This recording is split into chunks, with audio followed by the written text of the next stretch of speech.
It is now time for this week's Ag Minute, and of course joining us is Kristen Oakes. And Kristen, I know over the last couple of weeks on the program we've been talking about the possible closure of the LSU swine unit, and as a result that's kind of given us a focus on one aspect of animal agriculture here in Louisiana we just really haven't seen a lot of. Well, you know, Mike, pork is not a big player in the ag industry, but if you ask anyone at the LSU Research Farm, they'll likely disagree.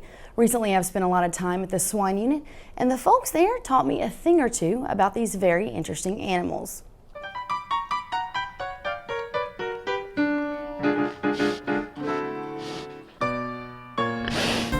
Winston Churchill once said, "I like pigs.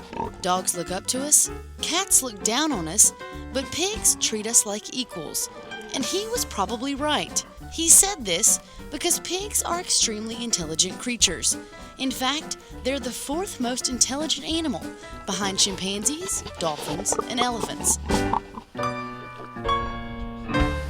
So you say you sweat like a pig. Probably not. Pigs don't have sweat glands, except in their snout, and those snouts serve them well. Pigs have an extremely well-developed sense of smell. That's why they were trained to root for truffles underground.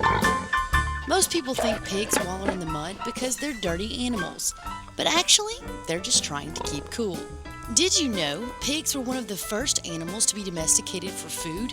Last year, the pork industry served up more than $34 billion to the nation's economy. And today, pork is the world's most widely eaten meat. And that's no hogwash. Now, even though the swine industry has declined in the state, Louisianians still celebrate the Swine Festival every November in the town of Basile.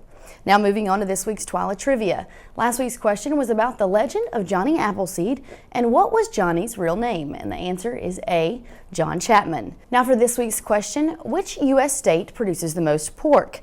Is it A, North Carolina, B, Minnesota, or C, Iowa? Log on to our website, twylatv.org, submit your answer, and we'll send you a copy of Holly Clegg's cookbook just in time to find out what Holly and AJ are cooking this week. And we are going to do that soon. I have to tell you, I'm thinking it's Iowa, but I'd have to bet that it's probably not Iowa because that's the first state I think about when I think of hogs. I guess you have to wait and see. We'll have to wait. Kristen Oakes, thanks.